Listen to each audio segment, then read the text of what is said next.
Повод для нашего сегодняшнего разговора – задержание экс-губернатора Курской области Алексея Смирнова. Это довольно интересный кейс, и причина в очередной раз посмотреть, как там обстоят дела с практикой репрессии системы против ее же участников.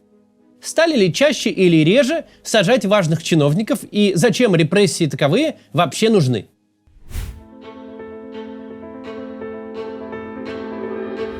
Примерно с середины десятых годов фундаментальный вопрос всей российской государственности звучит так. Зачем в России люди идут в губернаторы и мэры? Почему бы вместо этого не пойти закладки делать, машины угонять, магазины грабить, квартиры обносить? Результат-то примерно тот же. Только нагрузки и стресса меньше, и сроки гуманнее, если попадешься. Да, губернатор Смирнов определенно поставил антирекорд. 15 мая 2024 года он был назначен временно исполняющим обязанности губернатора Курской области. 8 сентября, в единый день голосования, когда в области уже почти месяц существовал плацдарм ВСУ, Смирнов был торжественно проведен через выборы с результатом в 65%. Уже 5 декабря, менее чем через 3 месяца с момента избрания, он был отправлен в отставку и заменен Александром Хинштейном. А 15 апреля этого года задержан вместе со своим бывшим замом. Таким образом, полный карьерный цикл от врио-губернатора до зэка Смирнов прошел ровно за 11 месяцев. Это карьера скорее не путинского чиновника, а сталинского наркома. Это стилистика большого террора, когда авторы первого московского процесса над врагами народа 1936 года, вроде Генриха Ягоды, стали подсудимыми на третьем московском процессе в 1938. Большой террор – это когда практически нет зазора между головокружительным карьерным взлетом и крутым падением. Когда в 1937-м в честь Ежова называют город, а в 1939-м его уже следователи на допросе ломают. Да, у нас пока не расстреливают, но обратим внимание на саму стилистику. Никто даже не задумывается, как все это выглядит. Нет вообще никакой связи между тем, что человека торжественно избрали на выборах, а Путин его торжественно напутствовал. И тут же прямо оказывается, что все это время он только и делал, что расхищал деньги на строительство оборонительных сооружений. Из чего нужно, очевидно, сделать вывод. 8 сентября, когда кусок Курской области уже был вовсю оккупирован, а Смирнову рисовали 65%, еще не было как-то понятно, что зубы дракона оказались вставной челюстью, которая вылетела с первым же чихом. И это довольно показательная эволюция, прошедшая за последние годы. Примерно за 1,5 десятилетия система очень сильно сократила сословие своих.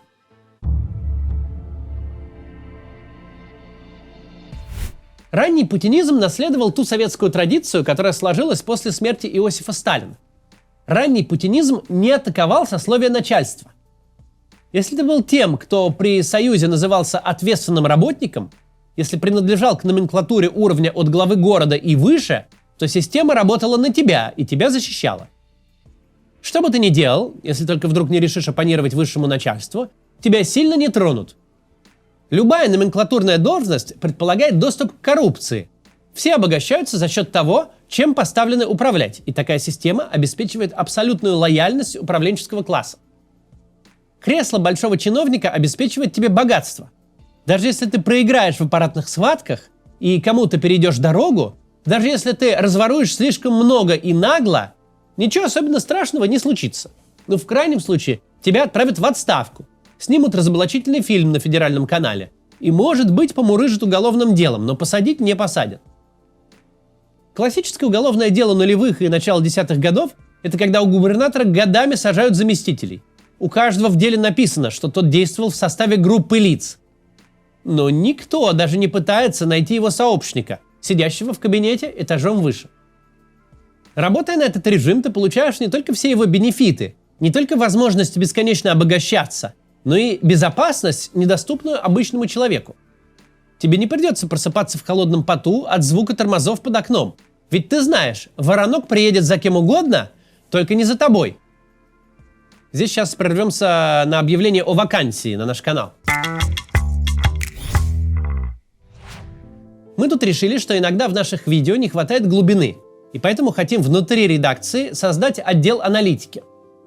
В этот отдел нам нужны люди, умеющие работать с цифрами и данными и анализировать их. У нас был опыт такой работы на избирательных кампаниях. Просто берется новость, и по ней копается вся актуальная информация, готовится справка, ну а потом уже другие люди превращают найденное в красивый материал. Мы хотим взять 3 аналитиков. Отдел будет работать 5 дней в неделю в фиксированные часы, по вечерам, с 18 до 23. Получается такая вечерняя парт-тайм работа, естественно, удаленная. В прошлый раз к нам пришел финансовый аналитик и бизнес-аналитик из McKinsey. Получился очень хороший результат тогда показать.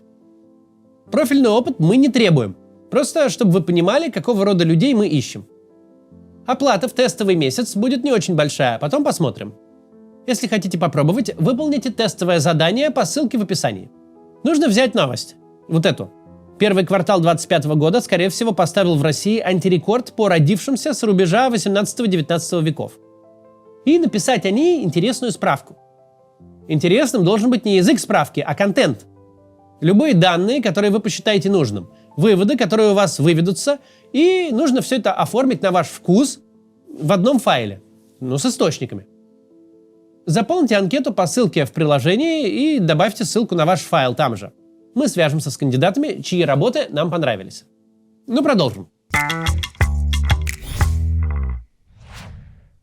Так вот, мы говорили о том, что работая на режим, ты получаешь не только возможность воровать и всякие другие его бенефиты, но и безопасность, которая недоступна обычным людям. Не нужно каждый раз в страхе просыпаться, когда кто-то поднимается по лестнице. Ты знаешь, придут за кем угодно, но за тобой точно нет. Систему, где к должности вместе с секретарем и служебной машиной прилагается безопасность, не от хорошей жизни сложили. Систему эту после смерти Сталина спроектировали люди 20 лет до того, жившие в мире, где гарантий не было ни у кого. Второй – это секретарь провинциального райкома или второй человек в стране, правая рука Сталина. Это не имело никакого значения. Все каждый день живут в страхе и за каждым могут прийти. Пакт о ненападении номенклатуры на саму себя заключили чудом выжившие при Сталине люди. Те, кто понимал, нового Сталина, кто бы им ни был, они точно не переживут. С тех пор и вплоть до зрелой путинской эпохи поражение в аппаратной схватке означает крах карьеры, но не крах жизни. С тех пор в худшем случае ты мог уехать командовать провинциальной электростанцией, но не на расстрельный полигон. Теперь же это очевидно не так. С 2015 года средний слой номенклатуры в России, губернаторы и мэры, на практике приравнен к оппозиционерам. В их отношении дела идут совершенно системно. За один только 15 год под следствием оказались 4 губернатора. Во все последующие годы, вплоть до 2021, этот сюжет повторялся очень стабильно. Всего, по данным «Новой газеты», за 20 лет, до 2020 года включительно, под следствием оказались 102 мэра и 30 губернаторов из 53 субъектов федерации. Причем до 2006 до ареста главы Ненецкого округа Баринова, таких дел не было в принципе. А вот с 2015 они встали на системные рельсы.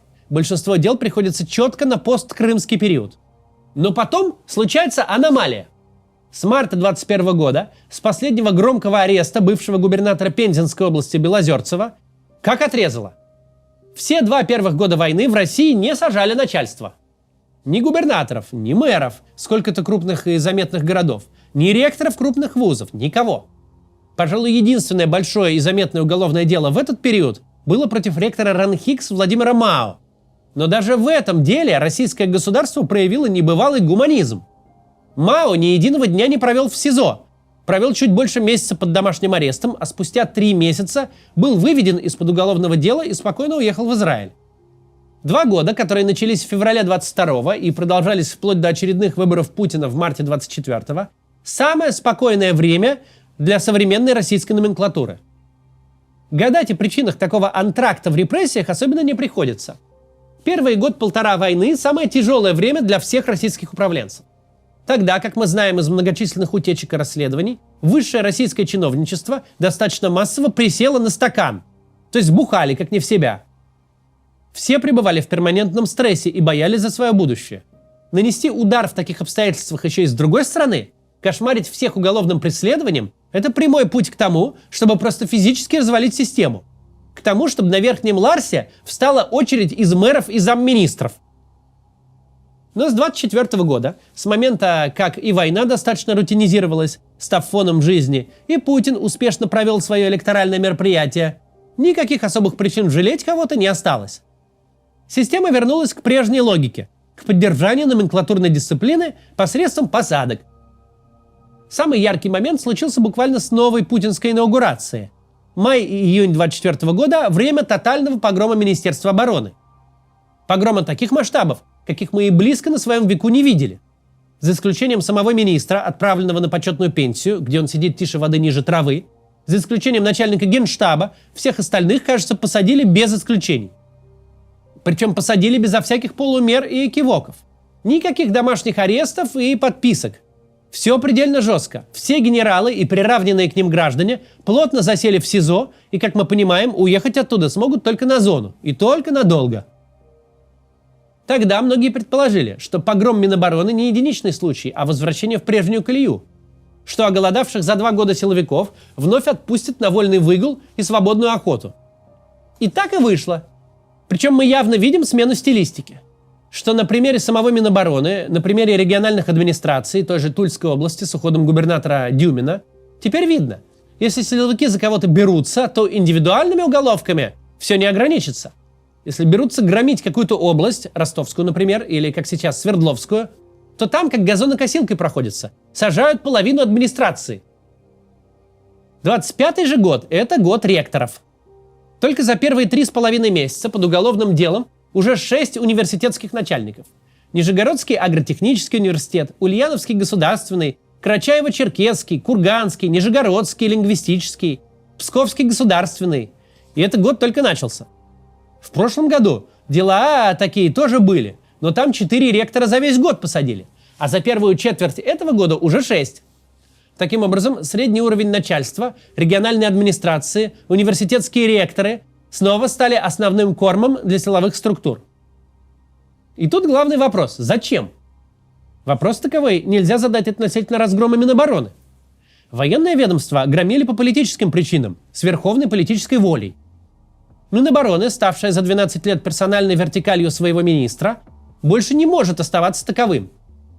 В момент, когда война – главное занятие и цель существования российского государства, когда Минобороны ворочает самым большим куском бюджетных средств, не может в такое время быть Министерство обороны с министром Шойгу и преданными его кадрами. В такое время это должно быть Министерство Путина, где сидят люди Путина, а не Шойгу. Тут все просто. Погром оборонщиков – это наведение управленческой дисциплины. Обычный акт национализации. Снабжать армию, строить для армии, делить ее циклопические бюджеты должен не какой-то там Тимур Иванов, а Ковальчуки и Ротенберги. Но зачем отменять мораторий на репрессии ко всем остальным? В годину тяжелых испытаний к людям, которые никуда не сбежали, никого не сдали, которые послушно бросились исполнять планы по набору наемников, как губернаторы, которые с большим воодушевлением подписывали любые письма в оправдании войны, как ректоры, и сейчас сдают студентов военкомам. Так зачем этот средний уровень управления, на котором лежит большая ежедневная нагрузка, обеспечивающая войну, зачем их обижать? Зачем сдавать их силовикам? Выглядит очень нелогичным решением – бить по своим в ситуации осажденной крепости, где всем полагается выступать единым фронтом. Однако же бьют. Первый и самый простой ответ на этот вопрос в том, что силовикам нужна работа. Авторами комментариев о резне в Буче сыт не будешь. Нужно пожирать больших и серьезных людей, с которых есть что взять. Завести 42-е уголовное дело на Руслана Левиева – это какой-то силовой субботник. Процесс интересный, но результата нет и взять с него нечего. За последние 3 года именно гражданская бюрократия показала себя самым профессиональным, эффективным и морально устойчивым компонентом режима. Но все-таки главная опора режима – это спецслужбы.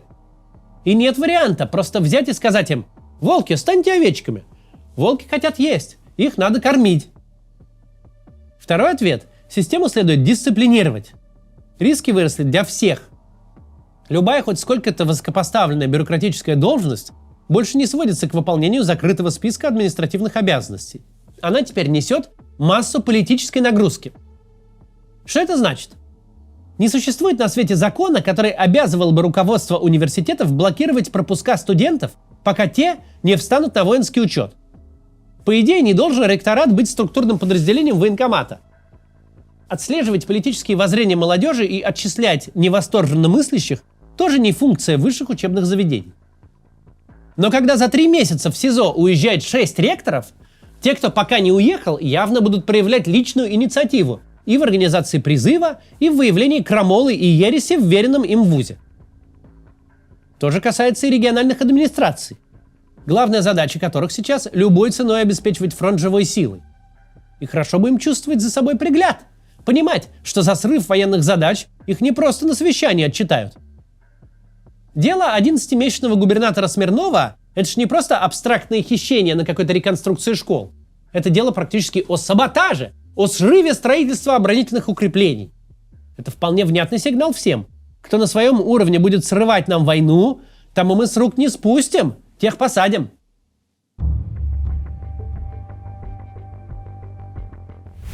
Ведущий войну режим просто не может исповедовать логику мирного времени. Во время войны все участники должны бояться своей системы больше всего на свете.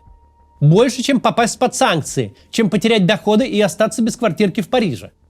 Больше, чем переживать о будущем своем и своих детей.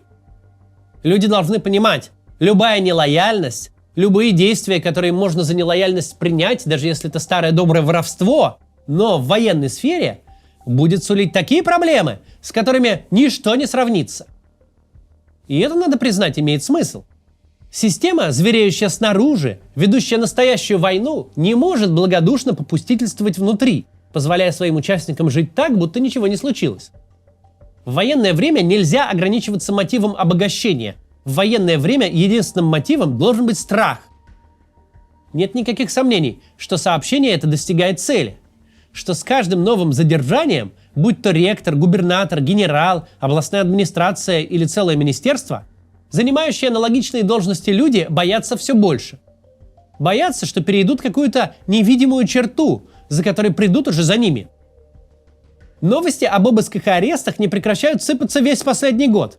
И это, в общем-то, очень показательный урок всем, кто думает, что можно построить диктаторскую утопию.